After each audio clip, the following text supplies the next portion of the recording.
My name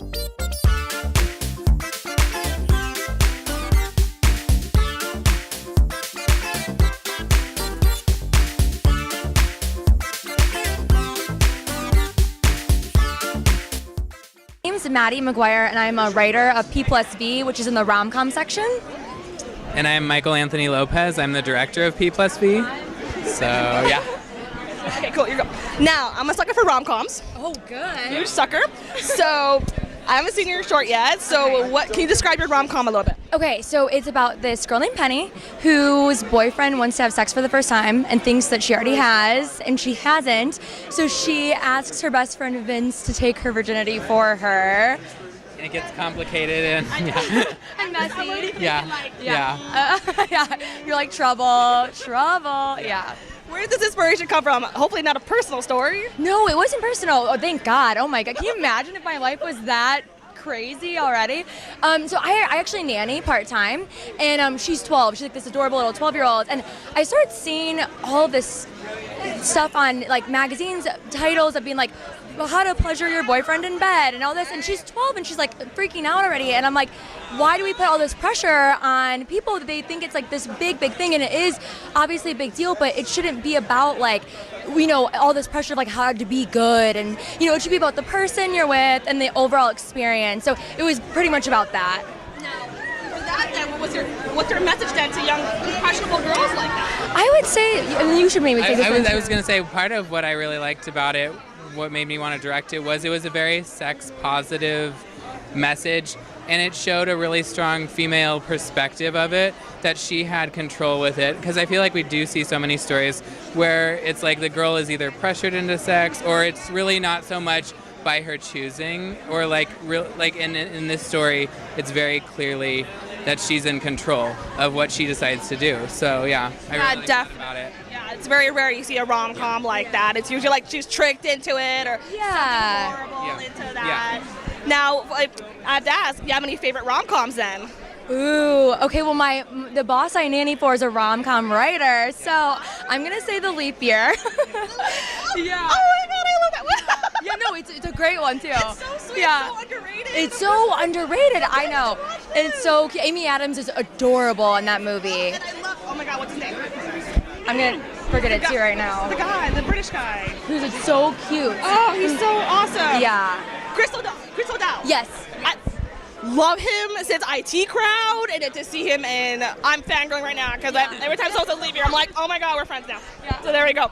I mean, I really love, I guess it counts partially as rom-com, but Love Actually is still one of my favorites, so yeah. My name is Richard Arum. I produced and directed a short film called So I Was Wondering, ... And that is my contribution. So now I'm wondering, ... What is your... That's how they get you. That's how they get you. Yeah, the tagline is, it's a short film about a conversation between two friends, ... Even the tagline has the ... It's two friends in a bar, they're having a conversation. A couple of pieces of information get revealed during the course of that conversation that has an impact on. So alcohol kind of induced it to come out? I can't, well... You're giving it away a little You'll bit? see. You'll see. Hi! You guys are so good! Thank you. I know, so We back actually up a did little not bit. coordinate this. Really? Yeah, it just so happened. Okay, look like you guys totally coordinated. Yeah. That's fine. We're like tropical fruit salad theme for the carpet. Okay. Can you tell me your name and your contribution to Hollyshorts Festival? Hi, I'm Britt Logan, and I am a writer, producer, director, and I've directed a film called The First Time that is in Hollyshorts. And this... I'm Hassie Harrison, and I am the lead in her film. So what kind of film is it? Can you describe it a little bit for us?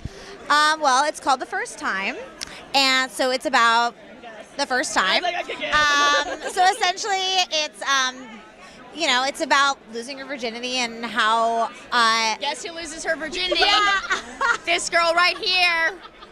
You want to watch me lose my virginity? But it's one of those where it's like it's kind of like all the expectations that you think it could be, and then it's absolutely not that way. So it's a comedy. Like every single one of us. Pretty much. It's a really awkward teen comedy. It's exactly what you think it is. Now, so we all have our unique moments of the first time expectations. Was there any of them that you kind of heightened for this film that kind of like, oh, okay, I gotta like showcase this expectation and just blow it out of proportion? I mean, I think the thing, like when I wrote it, was more of like, it's something that everybody thinks about and they build it up to be this amazing romantic thing, and usually it's the complete opposite. And so that is essentially what we were going for. And I think Hassie did an amazing job at displaying the awkwardness of the situation. Now, was it difficult being awkward? I doubt it, but like, tell us what your experience about losing your virginity on film. I mean, absolutely not, because I think the dynamic of even shooting it is awkward, and I think that alone plays into where the character is. Now, something fun, just one word, you have to go to personal details. Describe your first time. I'll start. Mine was System of a Down. Words, but that works. Yeah, I know. I was gonna say Boys to Men, but that's 3 We're words. all doing music. I'm gonna say forgettable. That sounds like a great story. I'm sorry. Now, can you tell us a little bit about your film? Yeah, okay. Well, my film's the story of a lone worker in an underground bunker whose only companion is extreme boredom, a desperate and kind of hideously disfigured test subject called Eddie, and a mystery that he'd really rather not have to solve. This sounds like a darker version of The Goonies. It's, yeah, I guess. It's kind of more like a cross between Day of the Dead and like Moon. Oh my goodness. It's science fiction, but it's very, very British science fiction, so it's like, it's not Okay, really... now I gotta ask, what does that mean by British? Well, you know, it's not so much guns blazing as it is like putting the kettle on and pretending nothing is happening. So kind of like Shot of the Dead, we'll just go get a cup. Yeah, and I then guess, we'll just yeah. do it You know, later. everything we do has got to be a little bit funny, right? Now, what has been like your inspirations for science fiction since you're doing a dark science fiction movie? Oh, wow. I mean, I love science fiction. I grew up, obviously, in the 80s watching amazing science fiction, and my film is very much influenced by people like Ridley Scott, like the original Alien, the films of John Carpenter. I know there's a couple of other films here that I've seen already that have John the Carpenter. And yeah, and really it's just taken all of those influences and we've made this kind of retro-looking sci-fi. It's not like CGI and stuff like that. It's more like practical effects. Plus, fun fact, it's actually set in a real-life, underground, 24,000 square foot nuclear bunker in Scotland, in the UK. Were you afraid of zombies? It was a really creepy place to shoot, and we were in there all day and all night, and yeah, it was pretty creepy, but really cool. Really. Any upcoming projects? Well, actually, yeah, the short film is kind of a proof of concept sort of spin-off from a feature project that we've been developing for a while. We like to describe that one as a cross between The Thing and Withnail and I. Oh boy. Let's see, I got you. Okay, cool. So could you tell us your name and your contribution to Hollyshorts? Okay, so I'm Pamela Guest. This is my husband, Nicholas Guest. Hi, He's nice just to merely here as Arum Candy. I'm a supportive That's force. Right. Yes, you are. And I have a short screenplay that's in competition here at Hollyshorts. Which one is that one? It's called Shattered, which I wrote. That sounds horrifying. Is it a horror? It's not horror, but what happens is indeed horrifying. Oh, over here. Yes. Okay. Now, is this your first, second, veteran? How are you status in the project? This is my first writing effort ever, and it's about to be produced. And, right, dear? It is next week. Yes, and also I produced a web series which was rejected from this competition. It's called Guest Appearances, that our daughter wrote and directs and plays the lead in, and we play her parents. But they've asked to be able to screen it over the course of the year. So possibly it'll be here next year. The BitFlix website? Well, I don't know what they're going to do. And you know, they have monthly screenings that are Hollyshorts. I think that's what they're thinking about. Okay. Now, this is your first writing project. Anything coming out of you're like, wow, I can't believe I did that. I learned something new. Like any inspirational outcome came out of it? Well, I won second place in the Amsterdam Film Festival for it. Yep. And I didn't know I could write. He's been telling me for years that I'm a good writer. She's also a brilliant actress. She learned about the getting into the Amsterdam or winning second prize when we were at the Cannes Film Festival, where she had the lead in a film this last weekend. It's been a good year. Congratulations. Yeah, very exciting. My name's Sheridan O'Donnell, and my film's Wolf's Law. Wolf's Law? Yeah. It's like a food item. Yeah. Oh, it is? Oh, no, it's Wolf's Law. Oh. I totally thought coleslaw. Yeah, no, it's a tough title. Can you tell us a little bit about the film? The film is about a teenager in 2002, 1 year after 9/11, who's being bullied, and he sort of decides to get revenge on his bullies. Oh, dear. Okay, so you took another stance in terms of the whole anti-bullying kind of situation, huh? Yeah, I tried to take the opposite stance, which was to kind of a cautionary tale to show what could happen on the bad end of things. Now, for doing this project, was it inspired by your own personal or just from the events themselves? It was inspired by kind of personal events. In middle school, I was bullied myself, and for like 3 days, my bullies would pick on me, and then I just kind of snapped and I stabbed them with a pencil. And pencil? Yeah, a pencil. So you're the reason why we can't have pencils in this. Yeah, exactly.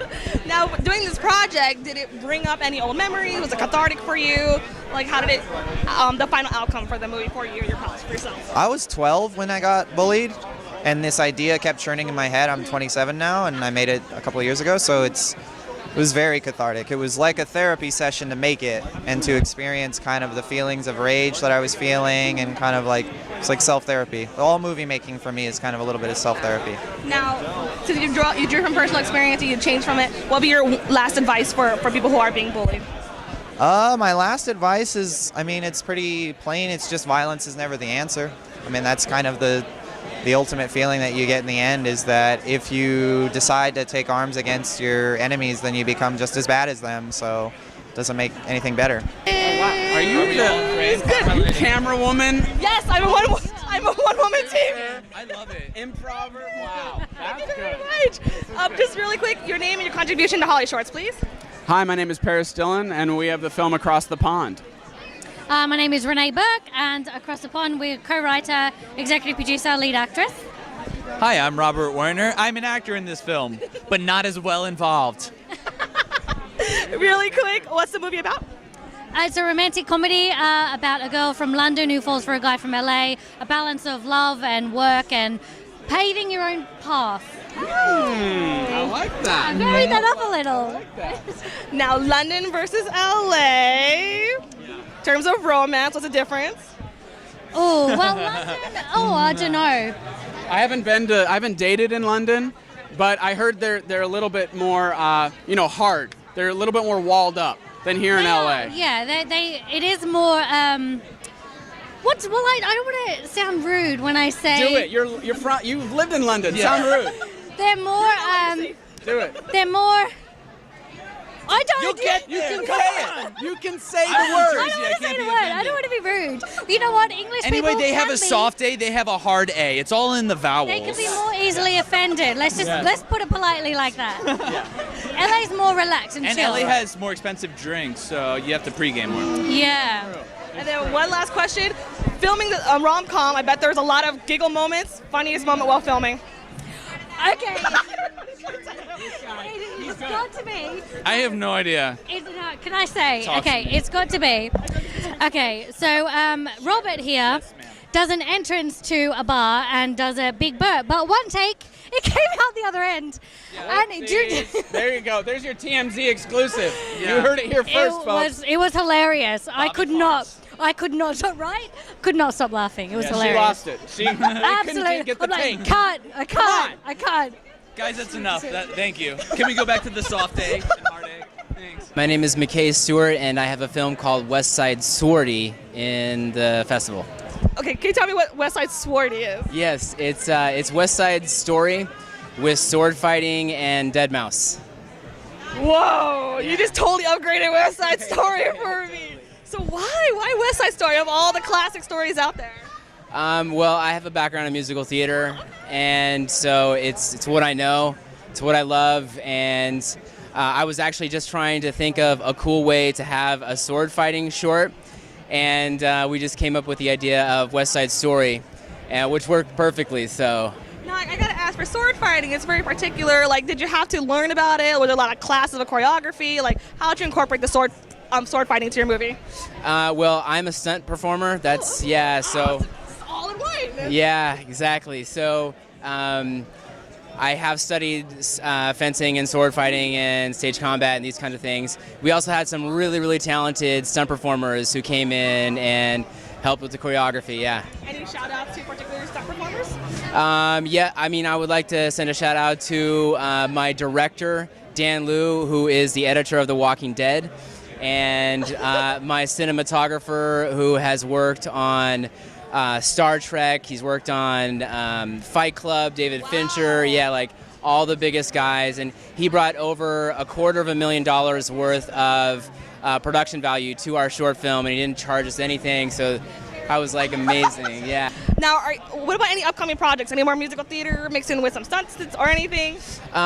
Well, I have a project right now I'm developing with the stunt coordinator of Avatar, Garrett Warren. The project is called Glitch. Right now we're working on the script, and there's been a lot of interest on that. Obviously, he has some very high-level connections in Hollywood, so that's one of them. And then I'm working on another feature myself, but no singing and dancing for the next ones. There's, actually when I made this, I didn't have any plans for any kind of commercial return or anything, which in hindsight is kind of dumb. But actually, I think it's great because they're going purely from passion, and you're just like, I just want to make a musical with sword fights. Done. That's true. It's true. It's true. It was a little more expensive than I had planned, though. So I was, Anyway, I'm glad though. It turned out great, and our cast and crew was phenomenal, and we're winning awards. So thank you. I don't know about this festival.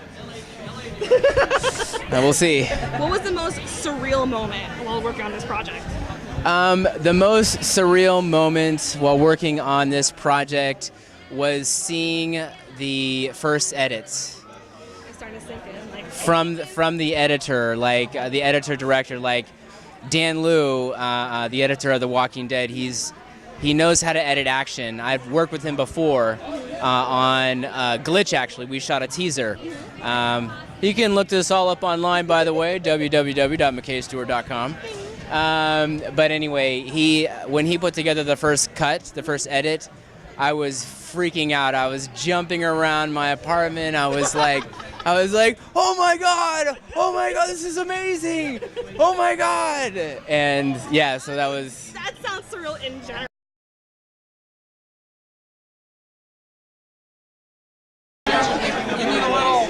Thing. Oh, are we rolling right now? They'll correct it in post.